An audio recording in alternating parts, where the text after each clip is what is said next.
Chapter 3. Sebastian Scarborough. Sebastian Scarborough was a man of many faces, and he had the moods to go along with each one of them. He could be wonderful and caring, fulfilling every fantasy, or he could be an untamable beast. He had many business acquaintances and associates, but had no real close friends. He longed for a relationship that would last for all eternity. Unable to fill this void, he threw himself into his work. He became a chronic workaholic, creating the powerhouse fashion brand Sebastian Design.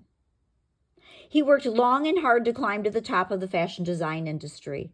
His 1920s replica clothing line for men and women was an instant success. Sebastian was catapulted from obscurity to stardom virtually overnight. He had no formal education in fashion design, but found it incredibly easy to create beautiful and stylish clothing. He reached the pinnacle of success young enough to really enjoy it all, and had garnered the respect of his peers along the way. He knew this, and frankly, he took it for granted. Remembering the past, he saw himself as a child growing up in New London, Nebraska, working in the feed mill to help the family make ends meet. His father was a drunk. There was never any money left for necessities such as food and clothing. His mother was too busy working 3 jobs and raising 10 children to notice the beatings that only a drunk father could still instill on his own child. He wondered how many times he had screamed for her to help him, but she never did. He had always been an artistic child, drawing since he could hold a crayon. He liked to draw castles and ornate costumes.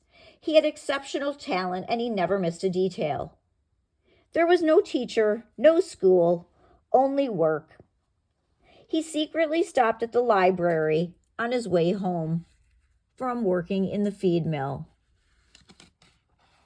And he checked out books. It didn't matter what they were about. He devoured them, reading them over and over again, mesmerized by every word. And he memorized every single word. He dreamt that someday he would leave this God-forsaken place, live in a mansion, and be the richest of them all. One night when Sebastian was 15, he arrived home late from work after stopping at the library. It was dark when he unlocked the front door and stepped into the living room. He was immediately overcome with the stench of stale booze and cigarettes and contemplated turning around and leaving forever. As he turned and reached for the doorknob, he was grabbed from behind. His library books fell to the floor with a thud. The arm around his neck was so strong. He tried to struggle loose, but the arm became tighter. He felt himself losing consciousness as he choked for air. The arm was dragging him somewhere, into a bedroom. The arm threw him onto the hard, cold wood floor. He gasped for air, and it was dark as he tried to stand. He heard the door slam shut and heavy feet shuffling across the room towards him. There was no place to run as the arm knocked him to the hard floor and violently ripped the clothes from his body. He tried to scream, but someone held their hand over his mouth. He was so afraid as he wondered what could be happening, who could be doing this. He felt the last piece of his clothing, his underwear, being pulled from his body. He struggled to free himself, but the grip of the arm became tighter and there was nothing he could do. He heard the sneering laughter as he was repeatedly raped. Relentless, unforgiving rape. Over and over again. He would pass out from the pain and the arm would slap him back into consciousness. Taking turns torturing him with their laughter and smell of week-old sweat, the rapists mounted Sebastian, one after the other. And what they did whatever they wanted to him. No one ever spoke, only laughter. He wasn't sure how many of them there were raping him. There was only one thing he knew for sure.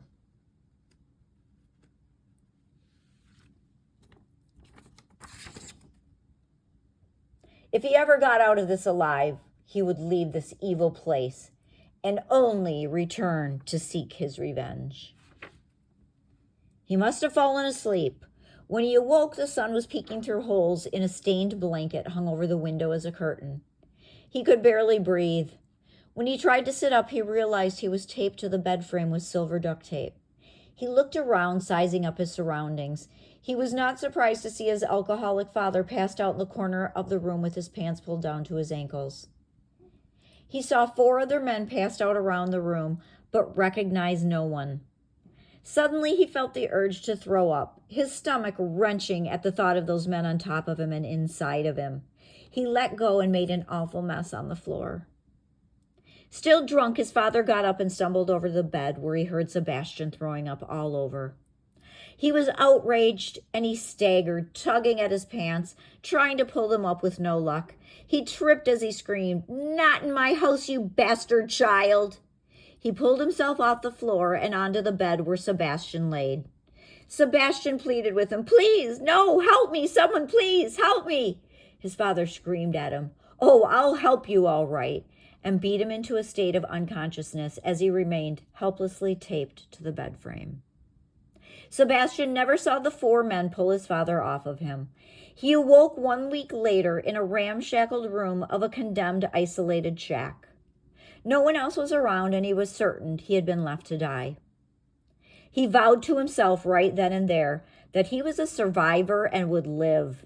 He would live and become rich and powerful enough for sweet revenge. Someday.